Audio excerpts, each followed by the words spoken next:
On July 1st, 2020, we pulled into the parking lot at Cottonwood Lakes Trailhead, just southwest of the town of Lone Pine. I was carrying the tent and the bear canister, so my pack weighed about 55 pounds. When we were all suited up and ready, we started our journey north to Whitney Portal.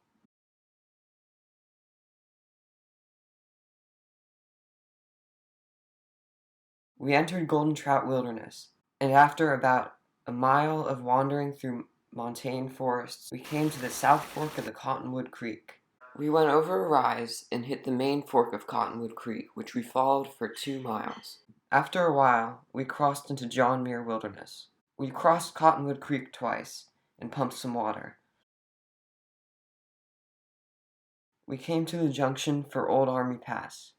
After a long gradual climb, we hit 11,000 feet, and the landscape started to open up. As the trees thinned, we had great views of the first Cottonwood Lake and Mount Langley above. After a quick lunch, we continued through scenic meadows. We passed Lake 2 and started to climb even higher. Eventually, we got to Long Lake. There was plenty of good camping, but we decided to press on an extra half-mile to High Lake. We climbed some more and passed the tree line. The climb was steep and the air was thin, so we were thankful when we finally spotted High Lake. The campsites were exposed, but other than people hiking through, we were the only ones there.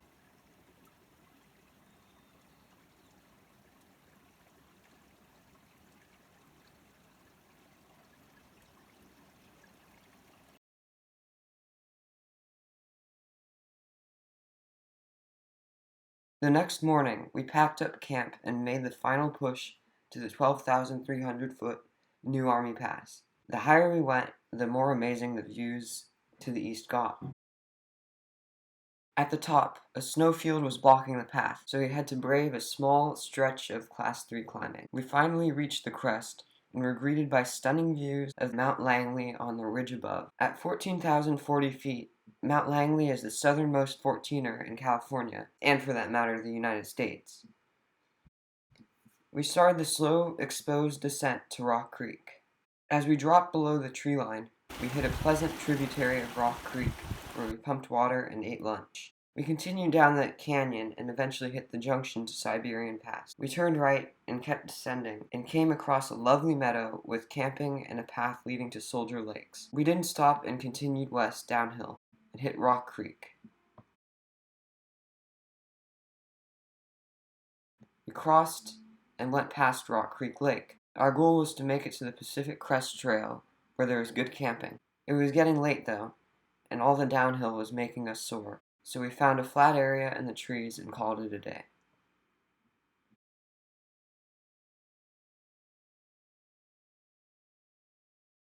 The next day, we continued down, and soon we hit the Pacific Crest Trail. At this point, we were below 10,000 feet, and the air felt thick and abundant after scaling New Army Pass. We crossed Rock Creek one last time, which, at 9,500 feet, was the lowest we'd be for a while, and started the climb to Guyot Pass. After a steep series of switchbacks, the trail flattened, and we crossed Guyot Creek. We kept gradually climbing, and after one last steep climb, we made it to the top. We descended for a bit, and once again the trail flattened out at Guyot Flat. We caught short glimpses of the mountains around us, but for the most part, there were too many trees to see much of anything. After a lot of slogging without much reward, the trail dipped down again, and the landscape opened up, exposing amazing views of the Whitney Creek Valley, with Mount Young, Mount Russell, and of course, Mount Whitney in the background. We finally descended into Crabtree Meadows and found a beautiful, secluded campground with a couple hidden waterfalls nearby.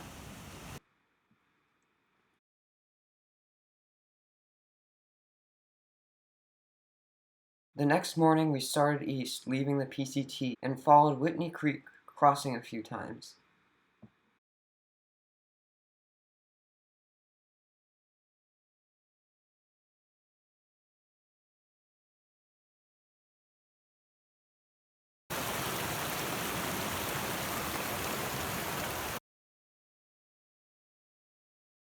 After a while, we hit the John Muir Trail and continued to follow Whitney Creek upstream.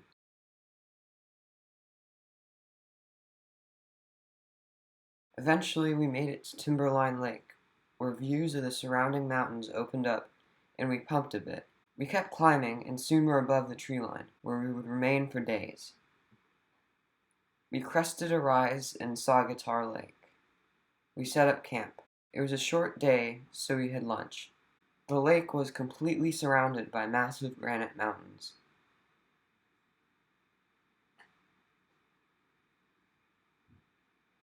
The next morning, we got up early and started a 3,000-foot climb to the top of Whitney.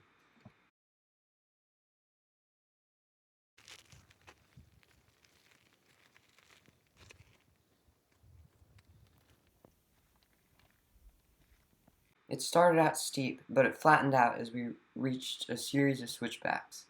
The higher we went, the more amazing the views got, and we started to see the Great Western Divide and the Kern Plateau.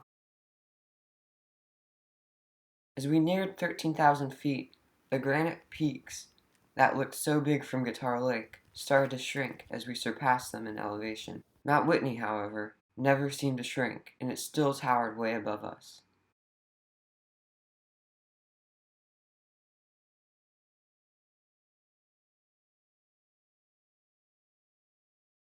At one point well above 13,000 feet, we were surprised to find a campsite precariously perched on the face of the mountain next to us. Shortly after we made it to the junction for Trail Crest, we turned left and continued the remaining 2 miles to the top of Whitney. At this point, the air almost physically felt thin, like there was less resistance. The elevation made us feel drowsy and lightheaded. The sky was an amazingly dark blue. After some climbing, the smooth granite slopes became jagged and steep. We had gotten to the Needles.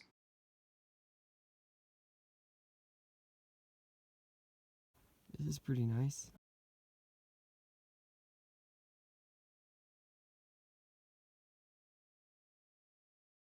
In such a harsh landscape, we were surprised to find endless swarms of butterflies. We finally reached the ridge and got views to the east with the Owens Valley in the distance.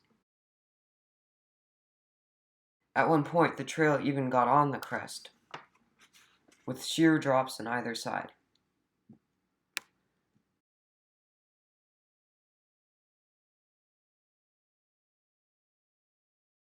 After a while, we started to see the hut at the summit. The landscape smoothed out again, and we got closer and closer.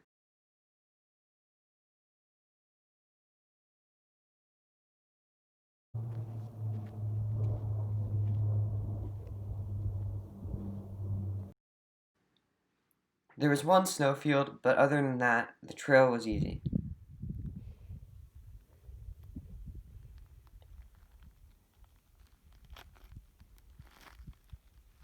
We made the final ascent up the main peak and lost sight of the hut. After a bit of climbing, though, the trail started to flatten out, and we realized that we had made it.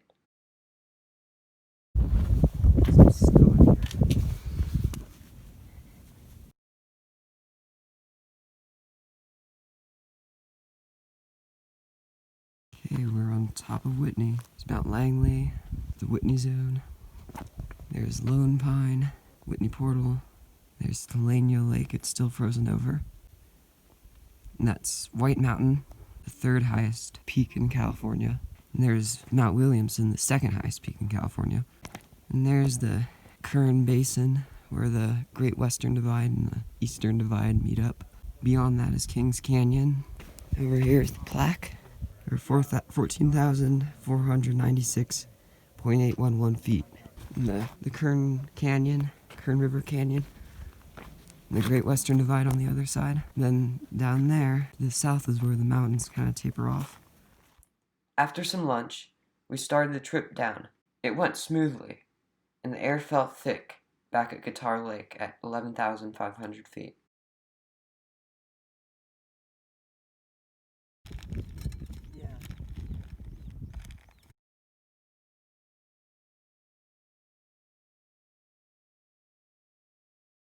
The next day, we had to retrace our steps, just this time with 50-pound packs.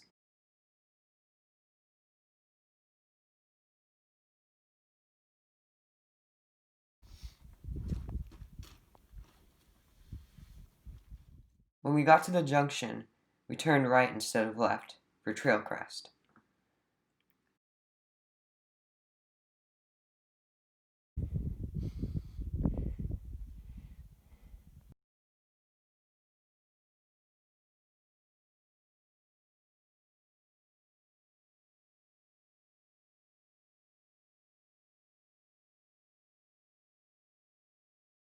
After a quick lunch, we started the long descent down the 99 switchbacks. Though we counted just 96, it was still a lot of switchbacks. We encountered just about every kind of switchback imaginable.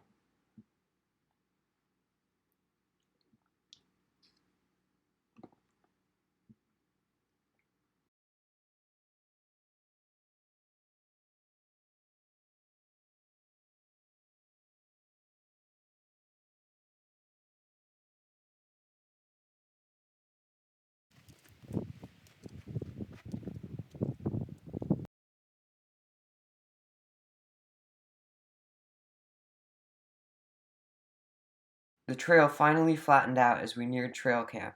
After 2,000 feet of climbing and 1,500 feet of descending, we were exhausted and set up camp in the overused Mount Whitney Trail Camp. Though disgustingly overrun, it was still beautiful, well above the tree line at 12,000 feet, with Mount Muir towering above to the west, and the Inyo Mountains across the Owens Valley to the east.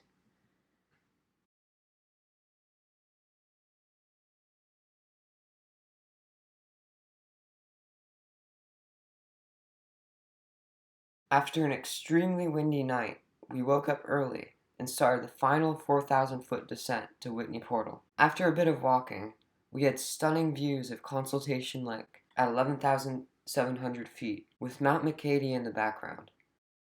The trail steepened and we followed Lone Pine Creek.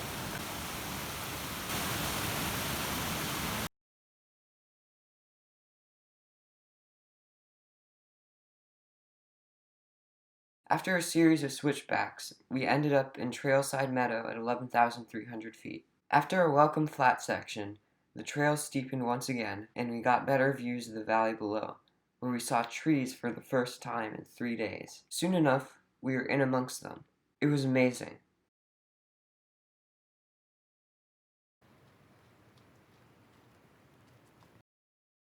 We passed Muir Lake at 10,700 feet. After another steep descent, we ended up in Outpost Camp, which is another campsite option.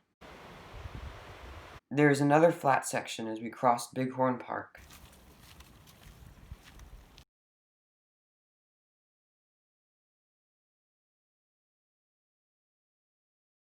Then we made another descent to Lone Pine Lake at 10,000 feet. We left the Whitney Zone.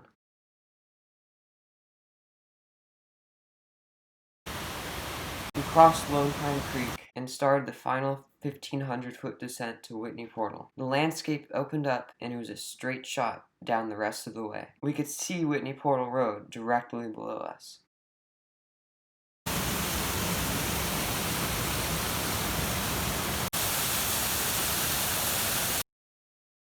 We dropped below 9,000 feet and it started to warm up as we got closer to the sweltering Owens Valley.